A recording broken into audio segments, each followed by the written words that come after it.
Think you don't have enough capital to invest in real estate right now? You need to meet Kelly Fry. Too many women are waiting for permission, perfect timing, or perfect finances to get started. But tonight is for the women who refuse to wait. Kelly Fry is going to lift the curtain on her creative finance strategy.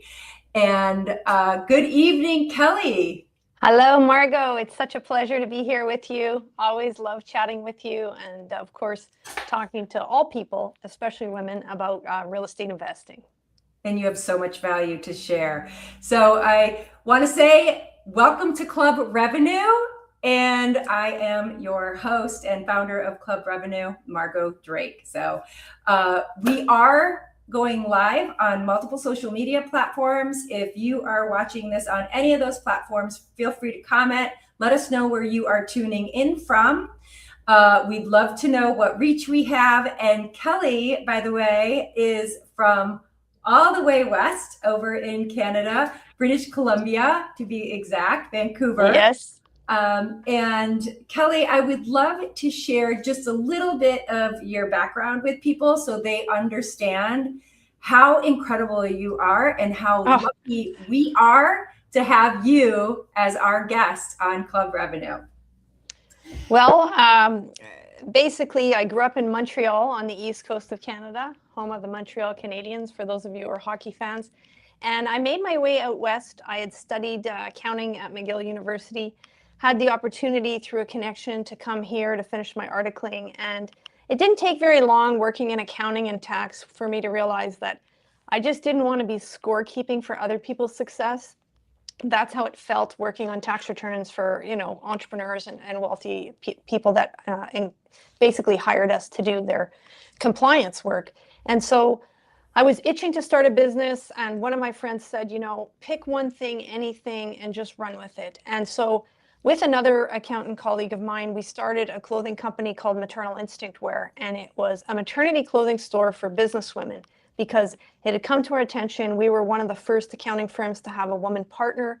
She had become pregnant, and of course, the clothing options were just atrocious. So we embarked on this. We grew it so much so that we were selling on the internet in 1995 all over the world. We were sending boxes to women all over to try the product, and they would return what didn't fit them, in Hong Kong and all over. We had a catalog operation, and we were in Fit Pregnancy magazine in the US. And so we were sending out parcels every day. We were selling retail, and we ultimately had to start manufacturing and wholesaling, which really wasn't our strong suit. We weren't really the fashion industry kind of people. We were just entrepreneurs and accountants who understood what was needed in the corporate world. But the actual business itself was a niche business, and it was a non-recurring customer. So we spent a lot on advertising to try and get the customers, and we were always cash constrained. So we were pretty well living in poverty because we were always trying to build more inventory. We were young and, of course, maxing all the credit cards. And there came a point where people always wanted to target my customers for college funds. And I saw the opportunity to start making some decent income selling what we call in Canada RESPs, or Registered Education Savings Plan, so that the babies right at birth would have a college plan set up. And in Canada, the government would match 20% on top of what the parents were saving. So for me, this was an easy sell. And I started to make money again the way I had made as an accountant, because I had this lead generator base of clientele. So even though the clothing industry was getting tougher and tougher, and we were struggling with profitability there, at the same time, I read the book Rich Dad, Poor Dad. And I realized I was a little bit despondent about the situation I was in, but I realized that I had to build assets and businesses to build true wealth, and I was actually on the right course. And so in the book, he talked about spending money on classes and training that teaches you how to be a real estate investor. So when I saw an infomercial on buying real estate with no money down, I was all in. Despite being maxed on my credit cards and lines of credit, I found a way to take a few courses, and then ultimately I started buying real estate. And that's how I bought my first property and then the subsequent properties. And then I became a mentor for Rich Dad Education because I was one of their students that had done well. I started traveling across Canada teaching people how to invest in real estate. And I ultimately got my real estate license, which I should have done much sooner. I had passed the exam much sooner, but I was talked out of it and told, oh, you can't be an investor and a realtor at the same time. And unfortunately, I listened. But then there came the day where I just thought, I'm going to do it. And from the second I got my license, my business took off because there was such a shortage of realtors that really understood investment real estate. And so I was able to monetize the knowledge I had built over the prior years with my own portfolio and all the contacts I had built, as a mentor. And, it was a great match for me. And it also gave me even more credibility with clients for joint ventures and for raising capital, because they viewed me at a higher authority as a realtor, which was funny because I actually knew more as an investor, but it worked. And that's what brought me to where I am today. So you skimmed over, because you probably told the story so many times, there's like no emotion left. Maxed out credit cards, maxed out lines of credit, and you still found a way to invest in your education. You still found a way. So that's where I said, like, you don't have to wait. If you make a decision, you can act on it.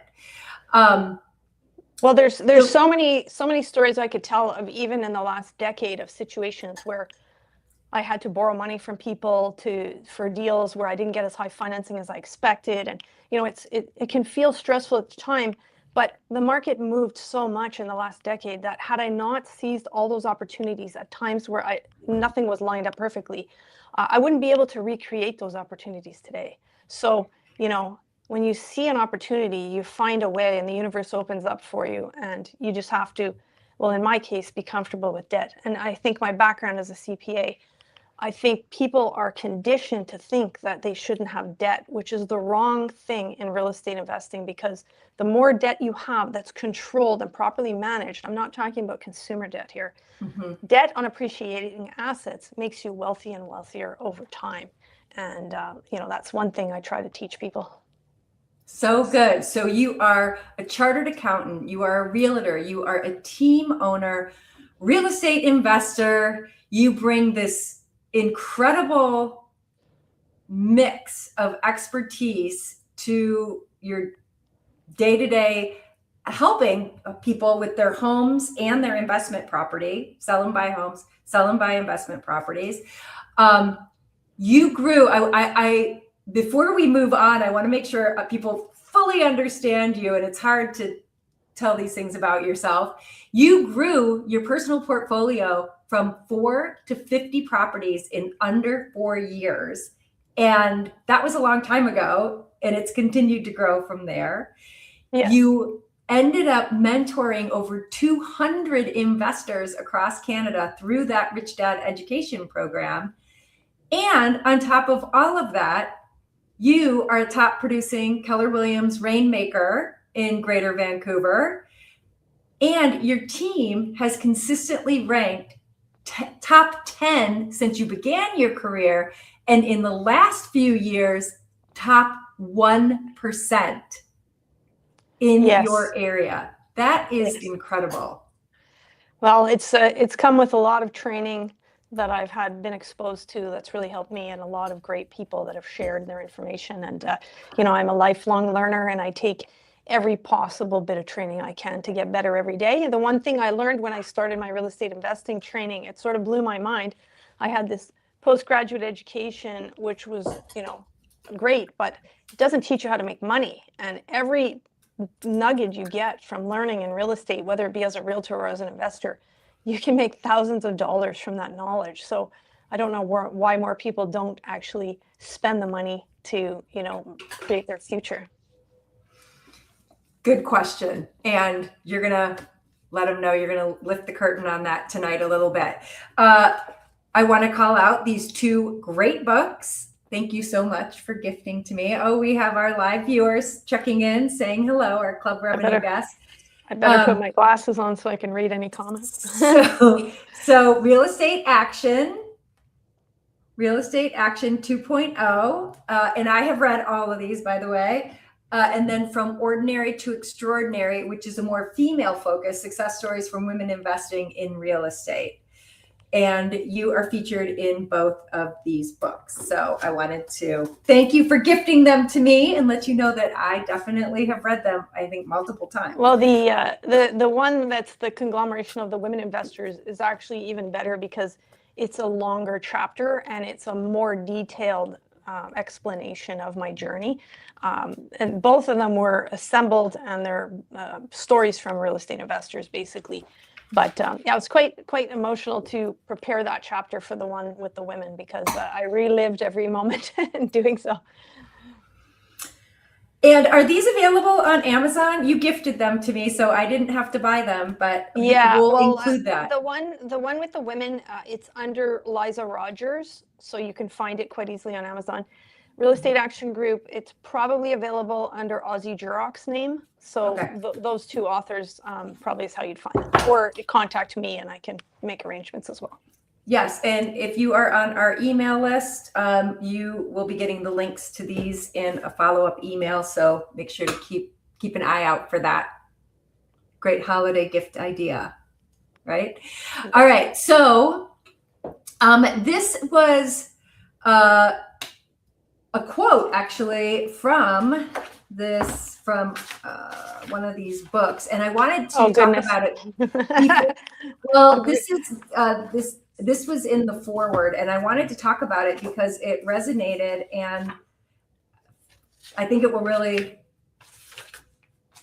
hit people that are watching. Vision is not enough. It must be combined with venture. It is not enough to stare up the steps. We must step up the stairs. Vaclav Havel.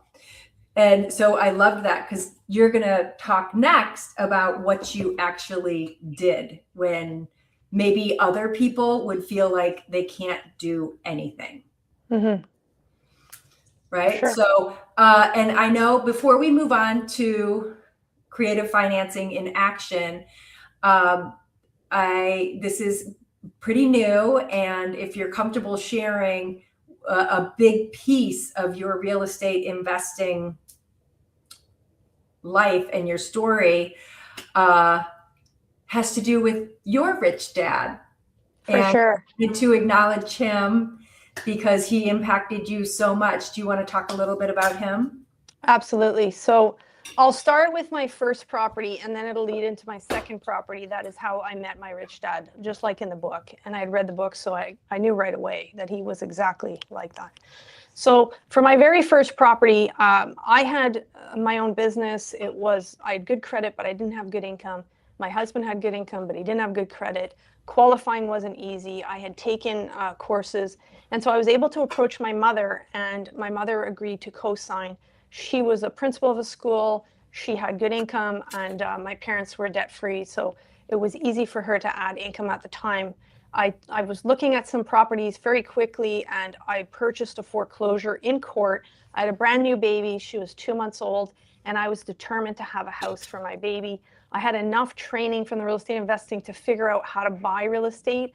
I knew I had to get an appraisal. I knew I had to have an inspection. I knew I had to have a mortgage broker. So I went to court. I outbid the trigger offer that was in court, and I bought my first home. I had run the numbers. It was further out, way further out than I would have ever chosen to live. But I live in a very expensive market, Vancouver. And even back then, it was considered expensive. Relative, it's way higher now. But I left kind of a very bougie area where I had my store, and I went to, a much further out area to buy a house. And we moved into the basement suite. It was a foreclosure, so it was kind of beat up. My husband bartered hockey training services in exchange for trades to come in and renovate the house. I was able to rent the upstairs, which was 3 bedrooms, 1 or 2 baths, and that rent covered our entire mortgage, taxes, and insurance. So we lived in the basement suite, which was unrenovated and like with very little furniture, for free. And that was a fundamental piece of this to keep going. And so that property went up in value fairly quickly. And so before long, I was able to refinance some equity to buy the next property. But before that happened, I was calling from the newspaper, the local newspaper, and the gentleman who answered, his name was Frederick, and he was selling condos. And what I didn't know was that he had built the building. He actually owned half of the building because the market had turned, and so he was renting them out or selling them himself, not even with a realtor. This is an extremely wealthy individual. And I asked him from my training, would you consider carrying financing? And I thought in my mind, like I learned in the course, he would carry a second mortgage maybe. But he actually was willing to carry a full first mortgage for me. So this was like crazy to me. And I agreed, and I went to my mom, and she gave me the down payment money at the time, which was a fairly small amount. And we agreed to joint venture on this property. And so he carried the mortgage. I asked him for 30-year amortization. At the time, it was more 25, but I was trying to make the numbers work. And he let me show it before I even completed on the purchase. So I got a renter right away. And he was pretty impressed with the fact that I mitigated any risk and did that. So you did so many things outside of the box, and you just asked. You asked if you could have 5 more years. You asked if you could show someone so you weren't empty. You had someone leasing. So you just asked. You took action and you asked. And I want to reiterate, you're a mom on top of all of this. You've got 2 amazing kids. Yes, so I was bragging. Well, when I went to go see him the first time, she was a toddler. I remember I have pictures of her sitting on the counter in the condo, and, he was quite taken by her. And I think, he wanted to help me. So, I was a mom at the same time. But I think the drive for me always was I had to do better for my children. I had to take these risks because I had to elevate the family. It wasn't like my kids were just dragged into everything all the time. Like even open houses, they were sitting on iPads. I mean, I always included them, but I always saw the future, and I always saw what they could have in the future if I just got the information and I took the action. And you did. You did. So Frederick is your rich dad. Yeah. So Frederick is my rich dad. He was a very wealthy individual that came to Canada as an immigrant, went to become a realtor for a short time, became a developer, was one of the first people that started the concept of building condos here. And he built and sold properties and then acquired a lot of real estate. And he basically lived off the passive income of his buildings, the classic rich dad scenario. And he became a hard money lender for me. He would lend me money when there were deals. We would split the profit. He was a source. I think what's so important is I have really good parents, but they don't have the same level of thinking that he had. And so, my parents might say, well, money doesn't grow on trees. But every time I was around Fred, money just grew on trees. Like everything was different, and it was just, he was just different. And I saw a different way of living when I was with him. And I sort of copied, even to this day. He passed away in November. He's been ill for the last 2 years or so. And I forgot what I was saying. Well, I am so sorry. Everything that he did, like he walked for an hour every single day. I think that's why he lived so long, because he made it to 94. He was just, he weighed himself every day. He was so disciplined. So if he was up a pound, he wouldn't eat dinner. And, he would make sure he got his walks in every day. He would lift weights. So I try to replicate as much of everything I learned from him beyond even just real estate. He had good habits all around. He had very good habits, yes. And he always taught me, and I think about it all the time, never put yourself in a position, like always be in a position of strength. Always make decisions from a position of strength. So even when I'm leveraging all the time and with money and all kinds of things in real estate, I always think, okay, how can I do this to protect myself so, I mitigate the risk. And you brought up a really good point. The way he thought was different. Yes. And our book right now that we are reading as part of Club RVNU is Think and Grow Rich, because it's all about your thinking and how that impacts every single part of your life. Well, we are all so sorry for your loss. I know he was just a huge force in your life and still is. Yeah, I'm fortunate that his wife and I have a good rapport, and I continue to be in contact with her. And obviously she was with him for 40 years. She's a little bit younger. And so I still have the ability to be exposed to her and to learn from her. So I'm very grateful for that. Yeah. so important to surround yourself with the right people.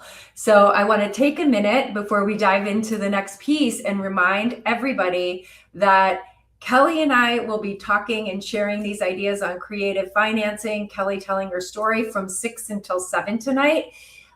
You're welcome to put your questions in the comments at any time. We're going to wait until the last 15 minutes to answer them. That's the benefit of being live, is that you can get your questions answered by Kelly herself.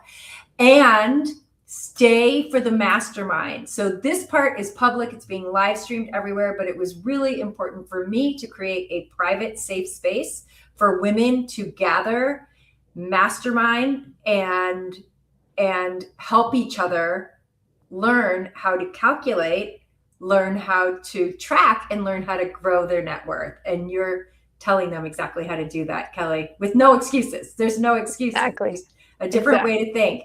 And I think, Kelly, did you say you are going to be joining us today for that? Yes, absolutely. Yeah. That is huge. So yeah, that is private. You do have to RSVP for that. If you are watching, make sure that you go to any of the posts or revisit your email, get in the Zoom. And Steve is putting the clubrevenue.com. You can go there and RSVP as well. So I wanted to give a little plug for that. That's huge that you're joining us. So exciting. Okay, so let's talk about what creative financing really means. Like, let's talk about those. You were house hacking. You weren't calling it house hacking back then, right? That was a newer term, like your very first. Yeah, I mean, possibly that's right. And you were willing to live outside of town. You had to make some sacrifices. You were living outside of town. You weren't living in the main hub, maybe where you wanted to live. You went outside of town. You were living in the smaller, unrenovated part. Yes. And your renter was covering all your expenses. Yes. Now, were you also weren't cash flowing. You were just getting your expenses covered, correct? Yeah. So I was living for free, and then it enabled me to put my daughter in private school. And I was selling the RESPs, so I had the commission income from that while I was trying to figure out how I was going to get out of this debt of at least almost $200,000 in my business, right? So, but I mean, what the crazy thing is that the real estate that I bought got me out of all the debt. Like, you have to go into more debt sometimes to get out of the debt that was the problem. So, yeah, I think I acquired about 4 properties fairly quickly after I got the training, and those properties went up substantially. And one day when I was sitting in my shop, I was thinking, my maternity shop, how am I going to get out of this? Because as a CPA, I would lose my designation if I filed bankruptcy. So I knew it wasn't an option. And I realized that my $60,000 line of credit that I had in the business, if I just changed the name of the business, the bank would never call it because they just accrue the interest on it every month. So I started to think of ways. Once I thought of that one day, I was like, oh, I can get out of this. I'll liquidate everything on eBay. I'll keep the line of credit active. And I started calling my suppliers, and they started agreeing to take their inventory back or giving me a discount, because I didn't really want to mess with any of my suppliers. So I wanted to do everything the right way. And so by doing all of that, I just changed the name of the business from Maternal Instinct Wear to High Performance Investments. And from that day forward, I just started focusing on being a full-time investor. You just changed the name of your business, and you used the same line of credit that you already had. Yeah, so I just had to service the interest on it, which wasn't that high. So I knew I could manage. And failure wasn't an option, because you would lose your designation. Really. So you were doing everything you could to make sure that that didn't happen. So your first was a house hack situation. Your second was an investment with Frederick. You quickly bought, sounds like, 2 more. Yeah. So then, well, the next one, the third one was a triplex, and it needed a lot of renovation. I mean, honestly, I wasn't even thinking, I think at the time, I was just doing things. So I had to renovate the units for the value to go up. And I was actually taking cash advances off my credit cards, which I think most people would probably not be comfortable with that, but I didn't really have an option. So that's what I did. And then what happened was once I forced the value up and fixed the units and got them rented, it jumped from, I think I had paid about 202,000 for it, and it jumped up to over 400,000 in value.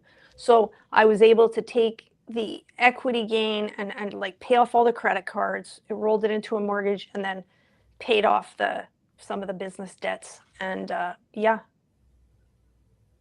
and move forward. So that and was I another and I piece. used money from house number one. I convinced my mom to let me refinance that.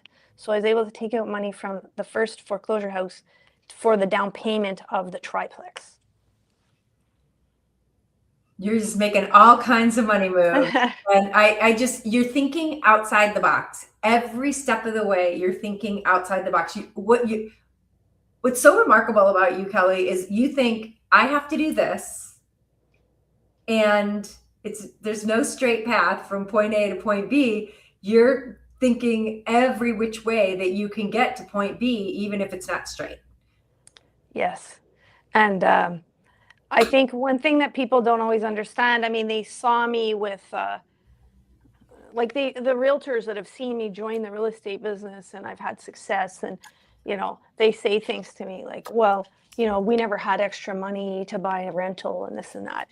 And I just turn to them and I say, I drove an old car, I didn't take vacations, and I didn't have furniture. Like, it's not like I was living like they were, and even at that time I was a top agent, I was driving an old car. They would like constantly harass me because typically agents drive fancy cars, but my clientele at the time was predominantly investors, and it doesn't really impress investors to drive a fancy expensive car. Like, they're more interested in what's your cash flow, what's your net worth, what deal do you have, right? You made some big sacrifices, which, I mean, so Kelly, you'll love this story. Last month at Club RVNU, I let everybody know about an off-market deal of 5 acres in a very desirable neighborhood that had a modular home on it that could be split into 2 lots. So there was just a huge opportunity. When we went to visit the place, we found out like a studio apartment situation in an outbuilding. So I put my Kelly Fry hat on, just like, okay, how can we look at this? And I let my investors know about this before it got on the market, but you have to be creative and you have to make sacrifices. And I actually said, Kelly Fry would live in the garage studio situation. She would live out there. She would rent out that house until she could develop the back. And then that's the way Kelly would roll. So thank you for helping me think outside the box. And then when it did hit the market, it sold same day, all cash, full price. Like, it's just, there were 2 cash offers same day. So you have to get ahead of it. You have to be creative. You have to take sacrifices. I love hearing about your home and your car, because those are big things for people that they're not usually willing to negotiate on. Mm-hmm. And you are. And that's why you are in the position that you are today. So Tracy Johnson is here. She is asking about a DSCR loan. So we can get to those. Well, I mean, I just, I'm not sure what a DSCR loan is. So that an American term? So yeah, it must be, and it is the property qualifies for the loan, not you. So you don't have to submit W-2s. You don't have to submit tax returns or pay stubs. The lender just looks at the rental income from the property that it can. Well, we, here in Canada, I don't know if you may have heard, but like, we have much tighter financing regulations. We only have 6 chartered banks in the country, and we did not have a crisis to the extent that the US did in 2008, 2009, because we never had ninja loans or that kind of thing, right? So I can't say that I've ever had a DSCR loan myself. In terms of other creative financing, I would say that generally speaking is if you can get the seller to carry as a vendor take back, that's one form. If you have partners like joint venture partners that come in and either qualify or go on the deal with you, that's another type of creative financing. Using in Canada, we call our registered retirement savings plans. We use those for mortgages as well. And I know you can in the US if you have them set up properly with the right institutions, and they're, they have to be sitting in liquid cash, obviously, to be able to do that. And another thing I want to point out about you, I was looking through all of our pictures together. Yeah. We're all at events where Kelly is constantly investing in her education too. Yes. Yes. Thank you, Cameron. Debt service coverage, loan, DSCR is obviously the acronym. Yeah, because even here in Canada, even on multifamily investments, we still have requirements for net worth and liquidity. You can't just qualify to buy a property just on the basis of the rent. So it could be easy. But you can. We have one of my bigger buildings. We were able to get a mortgage. It was the first time we were able to get it right at the time of purchase, my partners and I. But we had to bring on someone that was like a very strong net worth individual and add him to the application for us to qualify. And we gave him, I think, 5% ownership in the building just for that purpose, to have him on the qualification. So I think that was one of those stories where you were trying to get a deal done, and that was one of the ways that you were able to get the deal to the closing table. Yes. You figured it out. Yeah, no option really, right? Okay, so it sounds like you have taken on a lot of risk over the years in your property. So how have you been able to manage that risk so it doesn't take a health toll on you? How do you manage that? Well, I think it's all in how you assess risk. So I'm kind of an anomaly in that I'm a CPA who takes a lot of risk, because the profile of most CPAs is that they're very risk averse. But that training gives me the ability to assess what the risks look like in numbers. So it puts me more at ease. The model that we've been programmed with to have a good job, and to rely on that income alone is very risky to me. It's risky to me not to buy real estate as an investment, because when I look at inflation right now, and I look at especially real estate, you can predict, okay, this is what the appreciation should be. This is what the pay down of the mortgage from the tenants should be. This is what the cash flow should be. You can say, okay, I want to acquire 5 or 10 properties for retirement, and you can buy them one after another in different ways. And you can say, I'm going to have this much net worth in 20 years or whatever the period of time is.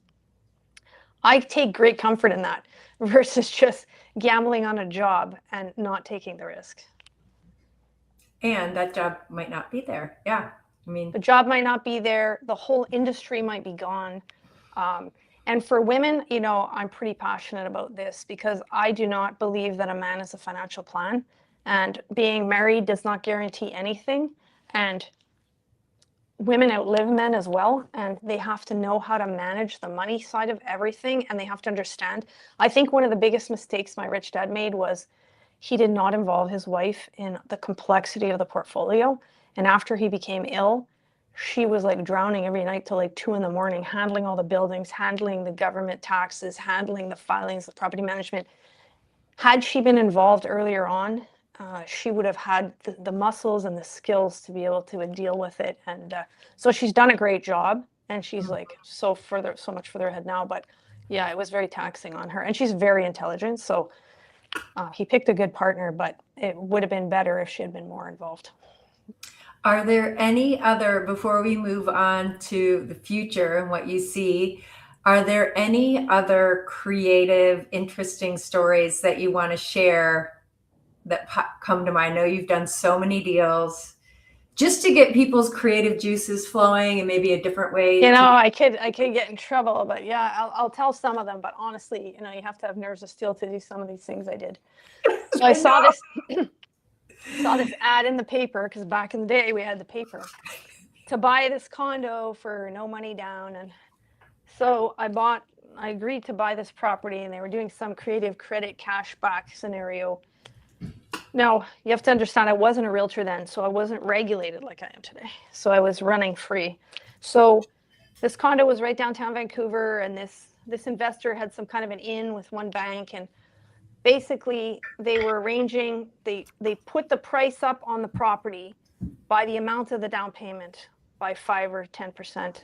And so the mortgage was going to be lent on the gross total, which meant that there would be no real cash to be paid. However, along the one of the problems was I had a lot of debt on my credit card still because I was coming out of my business, right? So I had to clear up like $46,000 of debt on my credit card to be able to pull this off. So I called my dad, my poor dad, who's not like rich dad, but still smart. And so he lent me the money so that I could clear off these debts. And I said, look, I'll pay you back in a week because I can redraw cash advances right back off. And I wasn't a realtor back then that had the capacity to make large amounts in a short time like I can now. So I did that. But then I get told, you need to go to this particular lawyer's house and you need to bring $4,000 cash for the mortgage broker that put this together. So I knew that was kind of shady, but I was in so deep at that point. So I'm driving to the house and I call my friend. I said, listen, if I go missing, like I got $4,000 here. I'm going to this house to sign for these documents, but it's very shady. So he says, okay. And so I go there and I say to the lawyer, okay, I've got the cash. And he says, what cash? I said, well, I was told to bring you this cash. So he says, oh, I don't know anything about this. Picks up the phone, calls them. And then he says, oh, okay, yeah, I'll take it. And he puts all the cash across the table, the $4,000. And I signed and I got the condo and nothing ever happened. And then a few years later, and it was furnished, so I was running as a furnished rental and it was always full. A few years later, the bank starts calling me, wanting to talk to me about my mortgage because I suspect they had an audit or something and they had uncovered that this guy on the inside was doing this. So I was sweating bullets. I said, I don't know what to do. So I called Rich Dad and I told him the situation. And he said, oh, that's nice of them to invite you to the bank.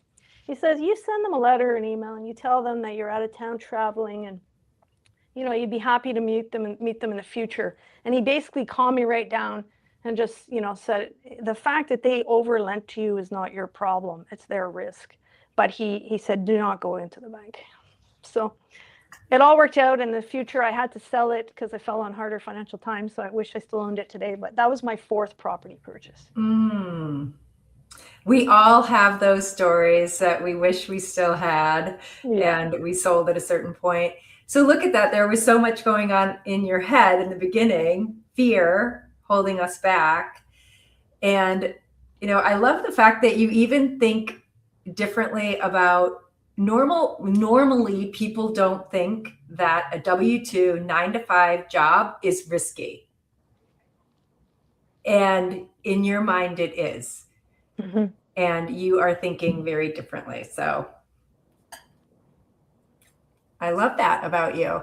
Okay, so we are going to move on to the future. Where do you see creative financing opening up? Well, I mean, I can speak to my market here where it is. I know that the different parts of the U.S. are all different, but I think that as people are selling businesses, the baby boomers are wanting to exit their businesses, they're going to have to carry financing to buyers. I think that, you know, a lot of people are going to have more difficulty buying detached homes because they've become so high priced. You know, we're in an extremely expensive market here, and so they're going to have to be creative, either with their kids to help them get into properties, or for selling purposes, they're also going to have to carry financing. And there's a lot of distress. Actually, Kelly, that's a really good point. You are in a totally different market. So just to give people an idea of how different our markets are and how you're buying there still, what's the average sales price of a home, a detached home in the greater Vancouver area? I know it depends. Conservatively, it'd be 1.5, and that would be, you know, in the suburbs. There are areas where it's 4 million in west side of Vancouver, and then 6 to 8 million, and then where Rich Dad lived. So that's single family. Yeah, single right? family. And then if you go out to the furthest spot, like an hour and a half drive from Vancouver would be Chilliwack, Abbotsford, you're still talking $1 million for a home, maybe 900 right now. So West Michigan, you can get excited because again, it's different in different areas, but our single family home, we're at about 350, 370 Yeah. for our average sales price. So we're a fraction of what Kelly has been picking up properties for. And she's been doing it consistently. Oh, I love what Cameron added. We have sellers offering seller financing to help with the sale. And you were alluding to that. And I found, like, I know when you're a newer investor, you don't believe this. And I heard it when I was a new investor, but my gosh, it's so true. If you find a deal, there's always money for a good deal. And you have two options. You can either, well, you can always lock it up, like secure it with a contract with conditions, but you can either find someone to joint venture with you, or you can sell that contract for an assignment fee and be what we call a wholesaler, a deal finder, or a bird dog. So, yeah, there's always people running around looking for deals. People, even as a realtor, people are always looking for deals with me, asking me. But money is the least of the problems. It's so many people have so much capital they like to deploy. And I started borrowing a bunch of money in the last few years from people because I had opportunities, and I had a situation with a bunch of apartment buildings that I was involved in where people wanted to like cash out or partners wanted out. And I had to start getting money fast to buy them out because Rich Dad was in my mind. Like, I want to be like him. I want to own the buildings like him, not letting this go because a lot of the rules have changed since when we acquired the buildings. When we acquired them, and my first building I acquired in 2016, you were allowed to what we call rent evict. So evict all the tenants, renovate the building, and then put in new tenants at higher rents, and then you raise the value of the building by raising the net operating income. But our government here, our provincial government, is very anti-investment and anti-eviction. So they changed all the rules in 2018 when we were just in the middle of buying 3 buildings. So thankfully, we took those opportunities in 16, 17, and 18 because we could not replicate that today. But I did have to borrow all this money from various people. And so I do make payments every month to all these people that helped me, and they keep wanting to give me more money. And I'm just like, that's okay. Like, the real estate market's a bit rough right now. Really rather not take any more money right now. And then some people I'm trying to pay back, and they're saying, we've really appreciated the opportunity. And if there's any other deals that you need money for, just let us know. And, I would never have believed this 10, 15 years ago, that it could be that easy. So do you want to read Cameron's comment? Just write the damn offer, Kelly. Yeah. So my current house, he wants to get acknowledgement for this. So I found out about this house. It was 2021. It was exactly what I wanted. It was a realtor posting in a Facebook group saying, does anybody know how to sell a house that they can't put on the market? No sign. So I responded. I said, yeah, just send me the info because investors don't really care too much. It's fine if it's not on the market. When she sent me the info, I thought, oh my God, this is exactly what I want for my family. So I was hemming and hawing, what do I do? Because with a complicated portfolio, it can be difficult to get a mortgage approved because it's just so many calculations and it's not fast. And it was a time when there was multiple offers everywhere, but this was an off-market deal. So Cameron said, just write the damn offer. You're acting like a fool. Like, you're acting like a client right now. Just lock it up. So I said, okay. So I put the offer in, and then I said, okay, I got to figure out financing. What do I do? He said, just call Rich Dad. Why don't you just ask him? I said, okay, that's a good idea. So I called him, and I'd never asked him for my personal principal residence. And so when I called him, he said, yes, no problem. So within 5 minutes, I had the deal, I had the financing. And so he let me have the money for 6 months, which gave me ample time. I sent in renovators to renovate the basement suite so I could Airbnb it. There were tenants upstairs and downstairs, so they didn't want the tenants to know. So I bought it, and so the downstairs, the tenants left, got that rolling before I ever moved in, and then 6 months later, the tenants upstairs, their lease was up, we moved in upstairs, and then at that time, I got a proper bank mortgage, paid Rich Dad out, and he didn't even charge me the payments. Like, he made it all one gross amount at the end of the 6 months, so I didn't have to make payments while I was collecting the Airbnb revenue, which was great. And so who you surround yourself matters because look at that. I mean, Cameron just nudged you when Yeah. you needed a nudge.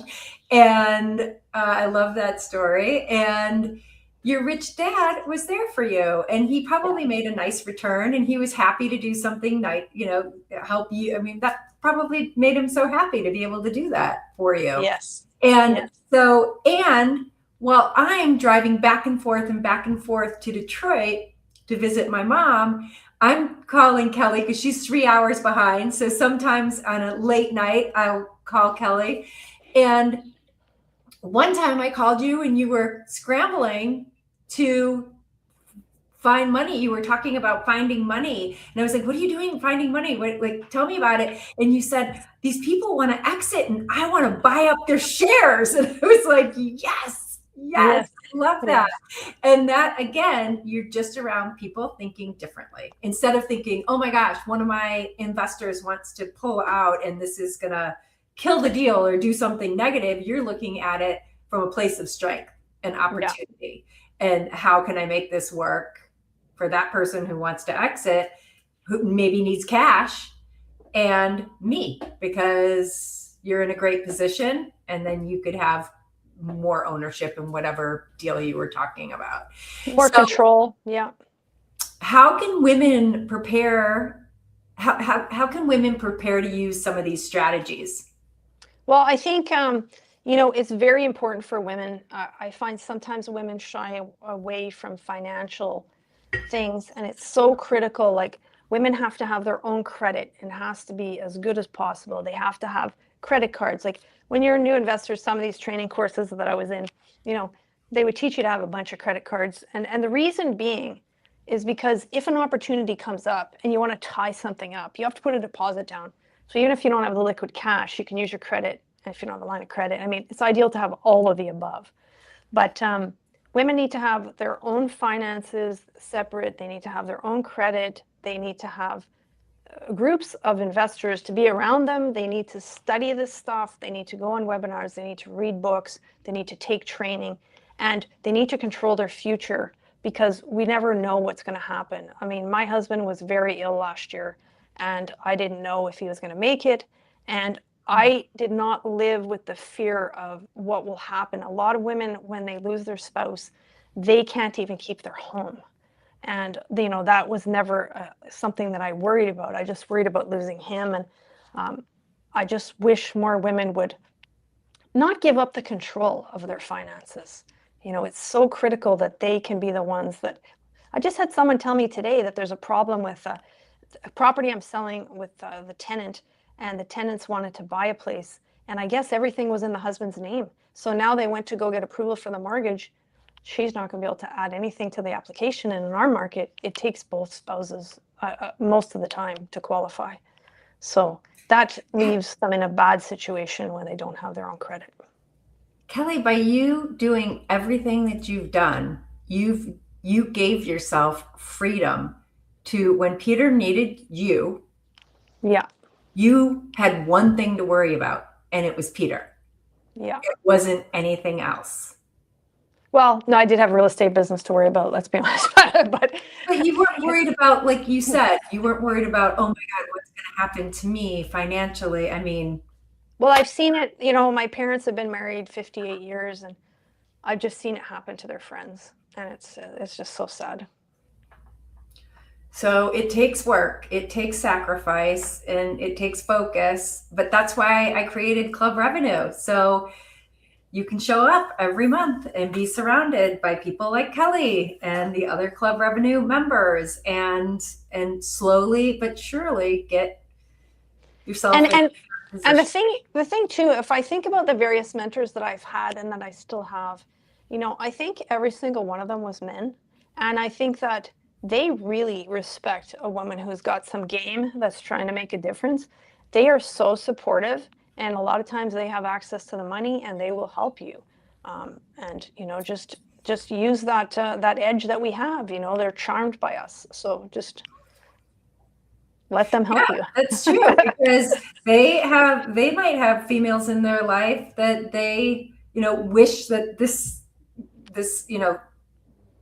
that person would be empowered, or maybe they might have little girls that they want to see grow up and do what you're doing. So you never know unless you ask. And Kelly Fry, you are not afraid to ask for. No, and like, with my daughter, Yeah. I made sure she started working at 14. I said, I don't want you ever dependent upon a man for income. I want you to learn the skills, be in the market. And, she, by 18, because where we are, you have to be 19 to get a credit card, but where my parents live, you have to be 18. So we started getting her credit cards at my parents' address. And, she probably has at least 6 or 7 now, and she's 24 years old. And she just understands that it's a tool. And even some of her friends, if they need to change tires on their car, they're crippled, they don't know what to do because they don't have the money. And she's like, you just have to get credit cards, you just have to be creative. And she put money down on a pre-sale. She was at a trade show with me selling condos, and she gets it. And I made sure. Yeah. That is great. And now she got a joint venture partner to go with her in on it too.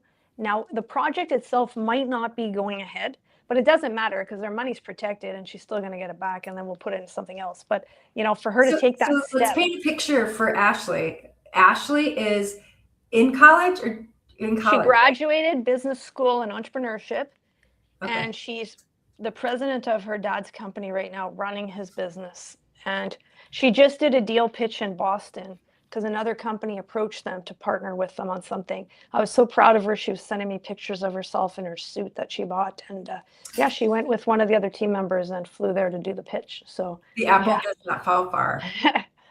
Kelly, that is so great. So she is just starting her life, starting her career, running her dad's company, watching you. She's been involved in you've been involving her throughout her entire life, and she took action, found some money to partner with, and is doing a pre-sale. Do you want to explain to people that maybe newer to investing what pre-sales are?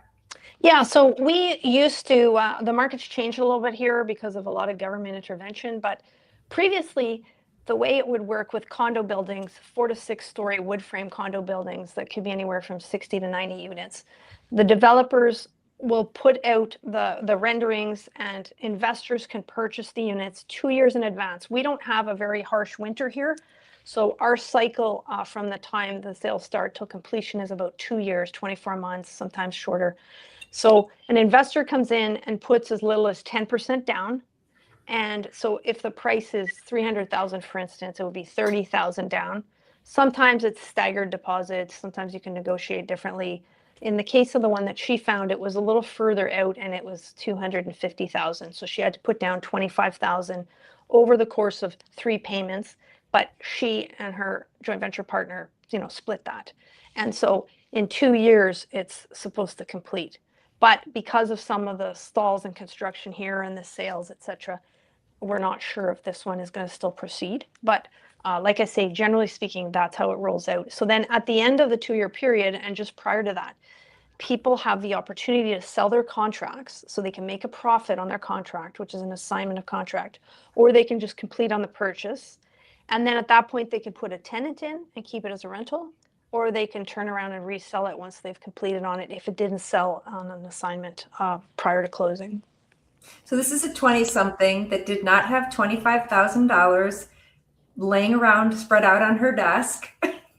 Yeah. She figured it out. Yeah, she figured it out. And I mean, I'll just give her kudos for her joint venture partner. This kid is a year younger than her. He started a company. He did my website for my real estate business. Then he got into AI. Then he started landing contracts with the biggest sports team. They were basically using the AI to help the sports teams. Like I don't know if it was New York was the first one he landed, baseball team, to help them figure out how to sell more to the consumer when they were at a ball game. And so next thing you know, his company gets purchased, he gets cashed out, and he gets headhunted on LinkedIn for a 200,000 US salary. The kid's 23 years old, and that's her partner, joint venture partner on that deal. So she hangs around with him. They run a podcast, and they're both entrepreneurs, right? And she met him in school. Oh, way to go. Wow. So I always try and learn AI stuff from him because he's just a wealth of information. So great. Kelly, any final thoughts that you want to leave? And you know what? I've dubbed you my rich mom. Thank you. That's your title. Appreciate that. So any final thoughts you would like to leave our viewers before we put a bow on this episode? I think, if I were to go through any of my deals and explain them to people, especially my first apartment building, we did so many things wrong and we kept messing up and we kept fixing it. And then we'd find someone that would give us a tip and then we'd figure it out. And I never had all the answers. I just had a sort of a vision and I had some training and I knew people and I just kept failing till I succeeded. And I think that we're raised in school to always, not get the red pen and not make the wrong answer. But really in the world of business, and Rich Dad talks about this, the book itself, Rich Dad's Advisors, you're rewarded for failing in business, not necessarily the people that you learn the most and you have the most growth through failure. And don't be afraid to do that. Don't be worried about how you look, and find a deal and you can find someone to partner with you or get advice. And don't not do it, because time goes by quickly and you have to have a financial plan for your future as you get older when your energy is lesser. So real estate is a hard asset that also is a hedge against inflation. It rises in value with inflation. You're dropping gold nuggets the whole way through, Kelly. Thank you so much. I so appreciate your time. Thank you for taking time out of your very busy day to join us for this portion of Club RVNU, which is public. Everyone can watch. And Kelly is also going to be joining us for our private mastermind. So if you're just tuning in and you'd like to join, just go to go to clubrvnu.com. You can still get there through growingrevenue.com, but go to clubrvnu.com.